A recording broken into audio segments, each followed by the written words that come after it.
down. Hello, HRC. So thank you for the introduction. Most of all, thank you for the hugs. I just want you to know, backstage, we did a lot of practicing. We just kept practicing the hugs. That's the best part about being here. I love you too. You know, it is wonderful to be here tonight. It really does. It feels like coming home, although at home nobody ever shouts, I love you.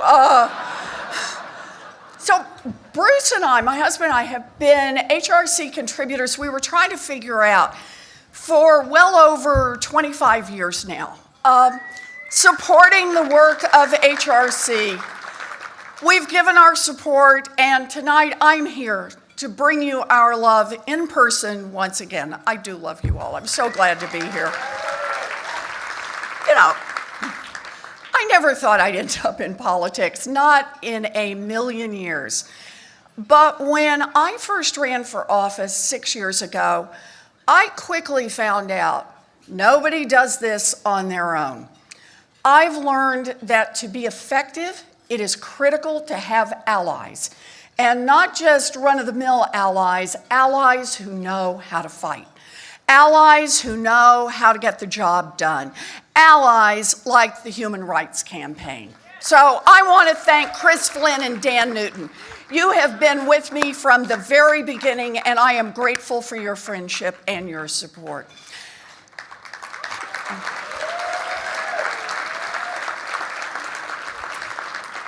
And even though he's not here with us tonight, I want to give a very special shout out to my very special friend who is fearless, determined, and smart, and who fights every day to achieve equality for lesbian, gay, bisexual, transgender, and queer Americans. Your president, Chad Griffin. He's terrific.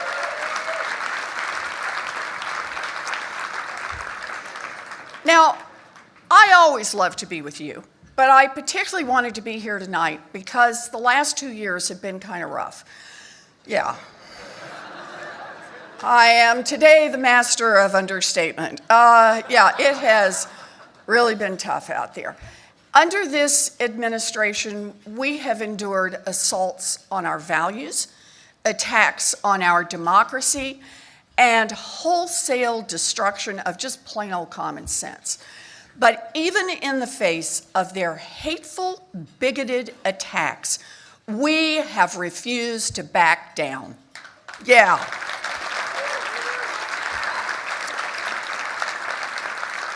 We have fought together, we have cried together, we have resisted together, and we sure as hell have persisted together. Yeah. And look at how we have changed the political landscape.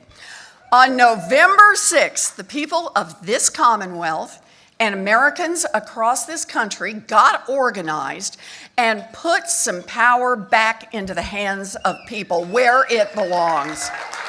Yeah. We took back the House of Representatives.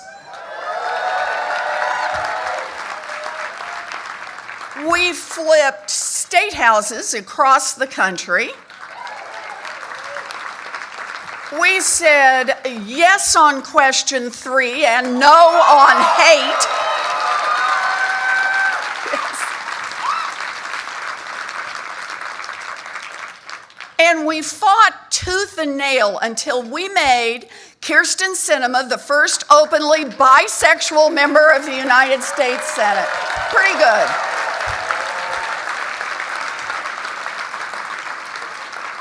Democrats won big in this election, and if anyone is still asking, yes, there was a blue wave. But the wave of blue wasn't the only color we saw on election night. As earlier speaker just said, we also might say we saw a rainbow wave. You know, all across this country, more openly LGBTQ candidates were elected than in any election in our lifetimes. LGBTQ candidates ran for elected office up and down the ballot, and they are now in a position to make change in Congress, to make change in state houses, to make change in cities and towns all across this country. It's an amazing moment.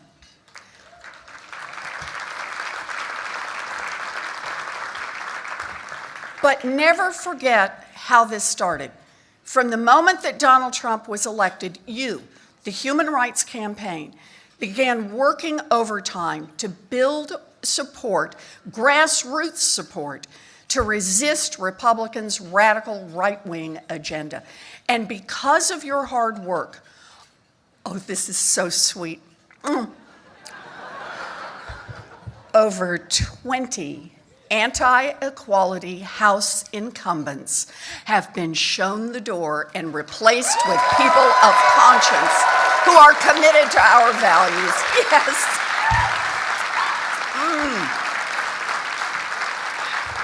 Oh, sweet. Yes, this year, HRC showed America what is possible when vulnerable communities stand together. When women, when people of color, when LGBTQ people, when people of all backgrounds see each other's fights as our fights. When we stand for love, when we stand for justice, when we stand for equality, when we let the world know that this is not a moment, this is a movement. That's when we make change.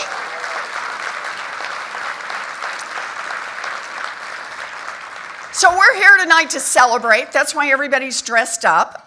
Celebrate and shop. But the truth is, I want to leave you with this thought. We're just getting started.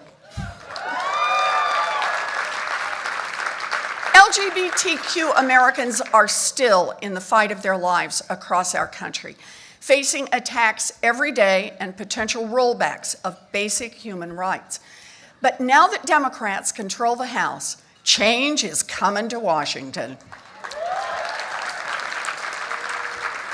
We have a lot of work to do, so take a deep breath, but let's keep reminding everyone. We need to pass the Equality Act to outlaw discrimination against LGBTQ Americans once and for all. Anywhere, everywhere, discrimination is wrong.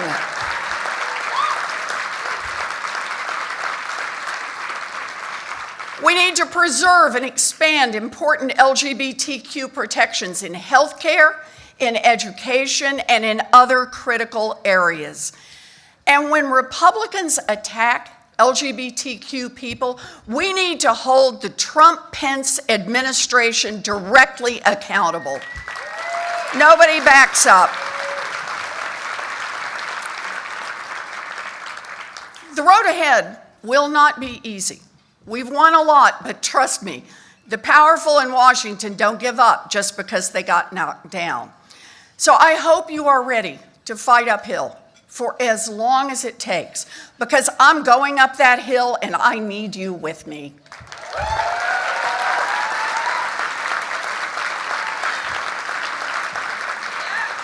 Right-wing conservatives will try to let businesses refuse service to people based on their sexual orientation and gender identity. Our opponents will try to deny transgender and gender nonconforming people the right to use the bathroom that reflects their gender identity. The cynics will say true equality isn't attainable. The pundits will say we are naive even to try. Nevertheless, we will persist.